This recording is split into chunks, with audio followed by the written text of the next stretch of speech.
Assalamu alaikum and welcome to this weekend's edition of Book Bites. Last week we interviewed Azim Jamal from the Corporate Sufi series with Spark, and we had well over 1,000 views, lots of engagement, and a few free copies that went out. For this week, I'm very excited to interview a local debut author, a local author with a very interesting new book, a social document of a story in some ways. I Did Not Die, debut novel by Tebello Mzamo. And I thoroughly enjoyed this book. It was deeply reflective. But there's something very important about a story that talks about a man who worked in the mines. It's a historical story for us as South Africans. Let me tell you a bit about the author before we welcome her online. Tebello Mzamo is from Botshabelo in Bloemfontein and grew up in Gugulethu, Cape Town. In 2022, she was selected as one of the winners for the Open Call 100 Artists. Her writing has appeared in various journals and anthologies, New Contrast, Tiini. She has a master's degree cum laude from Rhodes University, and she's appeared in anthologies like Incredible Journey, the Fanza Literary Trust anthologies, and her poetry is featured in Writing 360 Journal. So, I Did Not Die is her first novel based on the story of a mine worker from Lesotho who finds himself in South Africa and the fragmentations around the challenges around living through his time and his experiences. Tebello, welcome to the show. It's wonderful to have you on Book Bites. Thank you, Shafinaaz. Thank you for having me on the platform. I'm excited to speak. It was an absolute pleasure to have this opportunity to read the story, to read this book, to get to know your characters. And I always love listening to author process. Tell us about your motivation and your experience of writing these stories and writing and developing these characters. So, Shafinaaz, can you say that again? I said, tell us about your experience of developing these characters because they're so deeply felt. They're such important characters. Tell us about your writing process. Yes. So, my writing process is it's not very formal. So the story came to me while it was one after an MA, while I was doing my MA for my thesis. And so I thought it would be, there would be a wife and then there would be a husband and then it just developed into a story about family and what kitchen secrets can do to one another. And also a story about having aspirations and what achieving those aspirations or not achieving them can do to a person. And it's also a love story. And so the characters so for example, I know there would be a mistress and then another child out of wedlock and so on. Yeah. So there's not really a formal like a structured way of how I went about it. But I wrote it for quite some time. So Well, it's interesting for me that the story is set in the 90s, right? And then you've got Poto Pere, who comes from Lesotho, gives up the comfort of his home to go out in search of a fortune. The story of mine workers is so important to our society, especially the time you've written it, the 90s, a very difficult yes, but interesting time. yes. And then, yeah, you So talk about his relationships at home and this feeling of wanting to have a family. Everyone wants to have a family life, whether you're in Lesotho, whether you're in Johannesburg, whether you're in Gauteng, or he was in Rustenburg at some point. So this fragmentation. Talk to us about how family lives are fragmented by this situation. um well yes, so they are fragments because he as I think it's the usually the thing that happens, he ends up taking another family away from, outside of his own family in South Right. Africa. Yes, And yes. but it's also fragmented in the sense of he's always away. He's always away from home. Yeah. And the difficulties, I mean, it's easy to empathize with your protagonist, with Botho especially, because it creates difficulties for the women in his life, sure, but you also understand his situation in a way, the economic situation of wanting to make a life for your family, but not being able to, I think he's hamstrung by a lack of education. The importance of your character is it speaks to so many experiences of mine workers in South Africa, of people who haven't had access to education, of the disenfranchised men and women in South Africa. Mm. So you're saying this book was for your thesis, obviously. There would have been more interrogation around your themes. Yes, it Speak to us. developed out of that. Yeah, The idea is usually the idea actually came about while I was in a writer's school at UWC. So I written this small piece about a mine worker, and my mentor was so touched by it. And I was also, I couldn't leave it alone, and I kept thinking I need to, tell a story about this, but in a longer form, like a right. novel and not a short story. And so it came about that I kind of took the idea further and made it into my thesis. And so after that, I've just been working on it and developing it further. And now here we are. That's wonderful. That's wonderful. And I think it must be also acknowledged having good mentorship. And this is for all of us writers. We must acknowledge our mentors who sometimes you have an idea and you know you've got a story, but you sometimes have that self doubt that creeps in and you think, but am I really going to Exactly. do, am I really going to do justice to this? The right mentor can Yeah, just add that spark, you know? So I'm glad that you had the correct mentorship at the right time. The thing I with see. Yes, the thing with, the feeling of writing your first book. I mean, congratulations are in order. Talk to us about, the experience of having this book out there, because I know it's fresh out there. It's just hitting the shelves right now. So I'm very glad to be one of the first interviews. Thank you. What's the feeling like? Well, there are mixed, emotions, feelings, but I think mostly I feel relief, but also very nervous. Right. It's a new journey, and it's like I cannot believe that finally, I finished the story and it came out the way that it did. Yeah. I'm sure there were times when you went to sleep and you dreamed about your characters because they were with you all the time. Yes, this, I went a bit crazy writing this book, but um, it was all in good faith.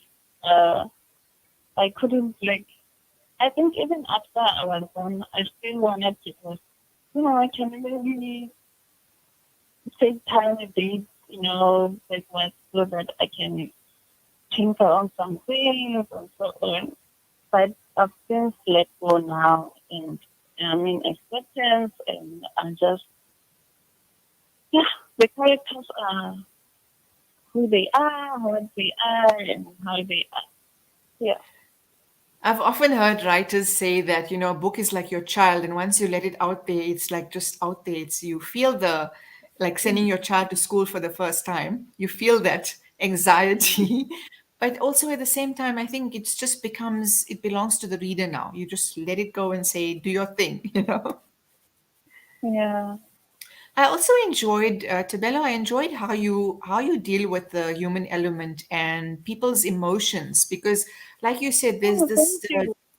the dichotomies are there, and the experience of Boto is a simple man, and he just wants to make a family life, and he loves his wife, and he has Jemima in the city. Then he has children he has to handle, but there's also this jealousy, the experience of the community, friendship, jealousy, relationships, people looking at you thinking you got better than them. Yeah. The issue of Makoto. Let's talk about Makoto because he's an underhanded character, but he has some power over the story. Let's talk about the Oh Makotos of my this goodness. world. Yes. Concorder, well, he's a sort of like a mysterious, like a mystical character on the sideline. But yes, he does, it's almost like he has some kind of power over him or something. But it was just so fun to play around that, um, that theme and put it inside the story and, just play around with a lot of things. Yeah. It comes through very well. It really does come through well because it makes us all think about how much of power we maintain on our own lives and how much we give to superstition and Mhm. what people think of us, basically. We worry about what people say, what people think of us. So it comes through in the story.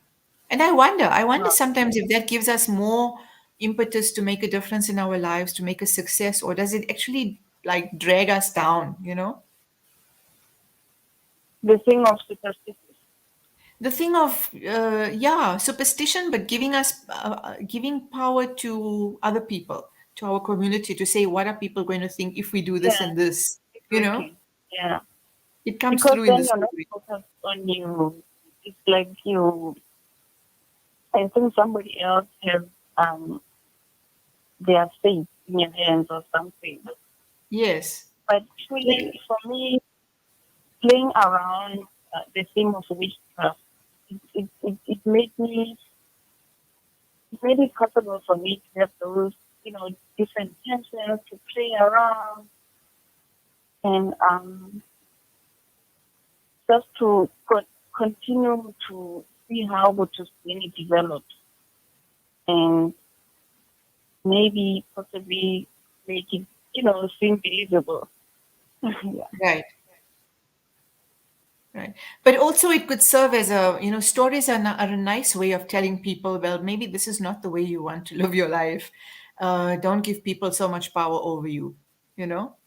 Yes, Like, definitely. just focus. Like, we all need someone to tell us, just focus on your goals, keep going forward, you know? Yeah,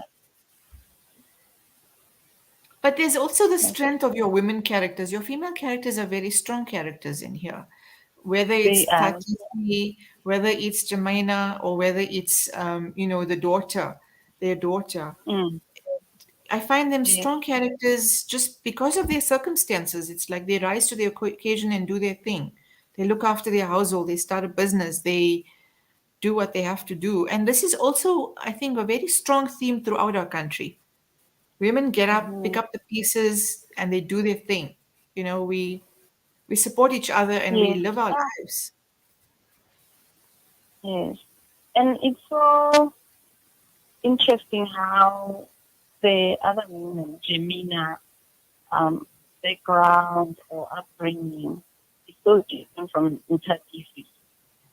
And so it makes them have different worldviews and have different experiences. And I think deal with things in a different way. But Right. overall, I think they do manage somehow to kind of, you know, perhaps get the things that they want. Yeah. Yes, without a doubt. And to take control and look after their children. They each look after their children in their own way. Yeah. But obviously, the human element comes in the jealousy, the insecurities. There's lack of transparency in these relationships that happen across different spaces, I suppose. For the man, it's a comfort to have a home, and for the woman, is a sense of where do I stand in the situation. But they make it happen. They just make do with the situation, and it comes through so strongly. No. I think that this novel will resonate for a lot of readers of all ages because you're telling a story in the 90s about mine workers that I think is still relevant. The story of No. mine workers is still relevant. That's true. To some degree, they are still the voiceless in society, one of the most exploited forms of labor in our country, you know. Exactly. That also comes through. And I think your ending, we won't talk about the ending because it's a spoiler, but your ending tells the story also in so many ways. I have so much empathy for Botho, even though there were times when I got annoyed with him, in the story, Exactly. He's you know. such a he's a So flawed, it's a very complex deeply human story. character. Yeah. Yes, yes. A complicated and a simple character. I think, I don't know if I can call it that. He's a simple guy, but he's a complicated character. Yes, yes. And I think maybe, that's how most people are anyway. I think even when we talk about secrets, I don't think anyone sets out to deceive anyone in relationships. So secrets just, we seem to inherit secrets in our lives. I don't know if it's, See, I'm not condoning the telling of lies. I'm saying sometimes life just gets so complicated that these secrets are kind of, they just appear in front of you like apparitions, and then they become part of your narrative. And you see that with Botho, he's just somehow juggling these secrets.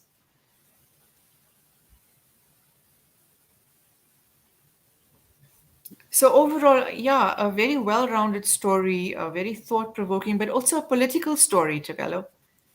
What do you think oh, about calling it a political story? I've actually never thought of that.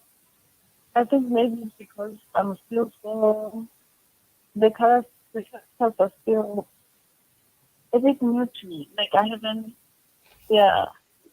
But that's a quite an interesting way to also look at it, and I think it's yeah, it's true. So because overall, it's a story of a mind right now. Right. Mm-hmm. It says a lot about our society and about exploited labor in our country. It does truly. And the personal lives of mine workers, of their families. I think you've captured a very important aspect of that. Yeah, I think. Well, for me, I'm just hoping that perhaps I'm not really. It's not like the is a representation for mine workers and how they live their lives, or maybe they're all like just Right. a story of the specific Putupere, and the kind of job that he works at, and the way he lives his life. Yeah, but it does resonate in a Yeah. in a In in a a broader bigger way, context. like Yeah. in a Yeah. way that comes out of the book. Yeah. Right. Right. Tabella, we wish you everything of the best with this book. Thank you so much for giving us the time on the show this evening. I know that I thoroughly enjoyed reading the book, and it's going to be an exciting year ahead of you. I wish you everything of the best. Thank you so much. Thank you for having me on your platform. I'm so happy I spoke to you, and you're my first interviewer. And yeah, this was it. Thank you. That's fantastic. So we will be sending you a link to the show where you'll be able to listen, and along with your audiences. And with that, once again, everything of the best. Thank you.